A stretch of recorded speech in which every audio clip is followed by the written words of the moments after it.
So we have 11 tellers. And the first one tonight did a piece at the Stand and Deliver in February, and she was excellent. Please help me welcome Lauren Kelleher.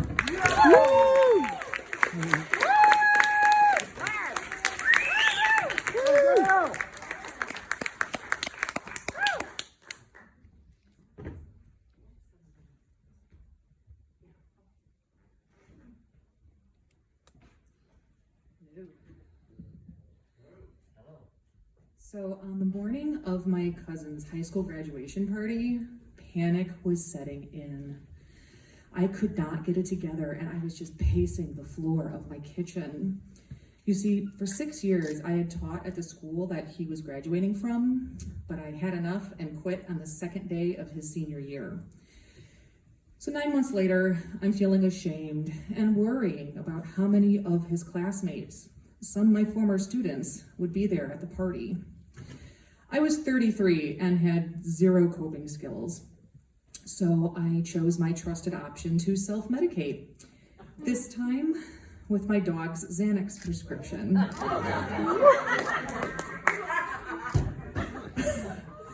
Hers were the same pills dispensed to humans, so I figured this was an effective way to relax.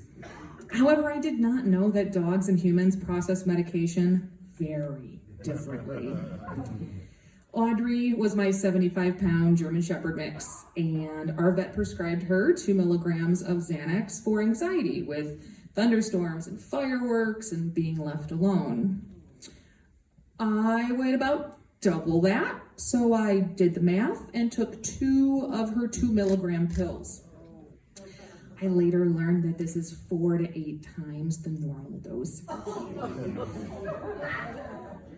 So I did not tell my husband this brilliant plan, and as he drove us to the party, I started to doze off.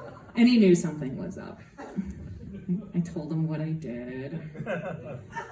And he said, "We don't have to go. We can turn around and go home and skip this whole thing. It's okay."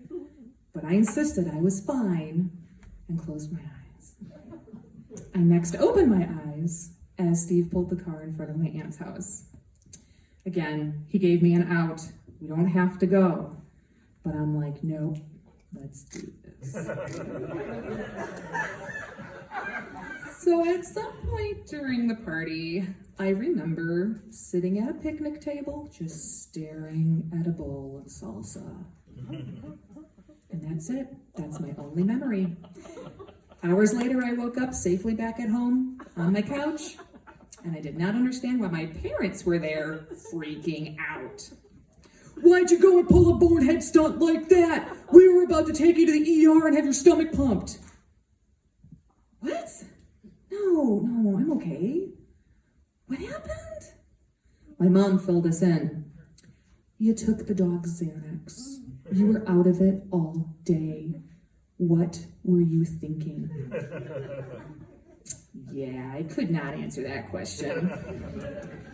Every time at big family gatherings, I felt really stressed out, and I always drank way too much. But this time, I didn't want to be a mess in front of former students. But I don't remember anything questionable or embarrassing happening that day, right? Success? Then my husband handed me my phone. First, my sister texted a video of my mom interrogating me at the picnic table surrounded by close family. My dad says we put the fun in dysfunction, so they did not miss an opportunity to mess with me while I was in a benzo fog. She started with softball questions. "How long have you been married? What are your dogs' names?" I answered quietly, slowly, and slurred. "Speak up and use your words. You're an English teacher." I tried to defend myself. "I took the dog's Xanax." "The dog? Do you want a milk bone?" I've been a vegetarian for 25 years, and my one memory was the bowl of salsa. However, my sister later tried to convince me that I put a dent in a plate of barbecue. But I don't believe that at all. They for sure would have taken video of that for blackmail later. Next, my husband texted a picture of me after they somehow moved me into the house. I'm sitting propped up on my aunt's couch with my head tilted back on my limp neck and my mouth wide open. My husband standing over me lovingly with a pillow over my face, pretending to smother me. They weren't the only ones who needed to document my situation that day. I was somehow functional enough to take a series of selfies from the least flattering angle. Normally, I like to hold the phone high and shoot down for a slimming cheekbone and bright open eyes. But these are taken from my lap as Steve drove us home in the car. My eyes are half closed and my cheeks and chins are rippled into a blob.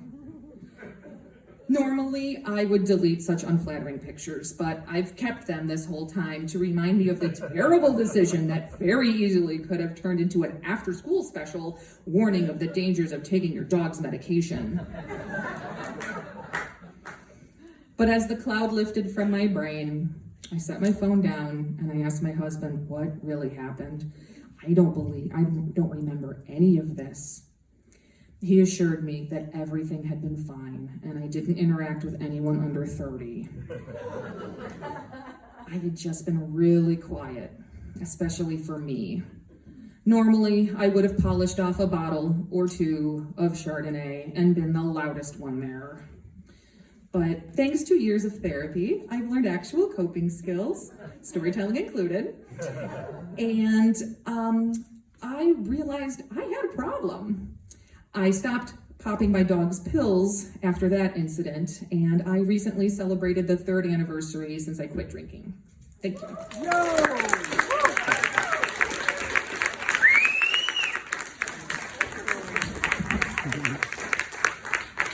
Give it up for Lauren Kelleher. That was excellent, Lauren. And you know, I have a gonzo black lab that climbs over our 8-foot fence, and I've never thought of sharing drugs with him. I have some. Don't do it! I'll have to go to a 12-step program.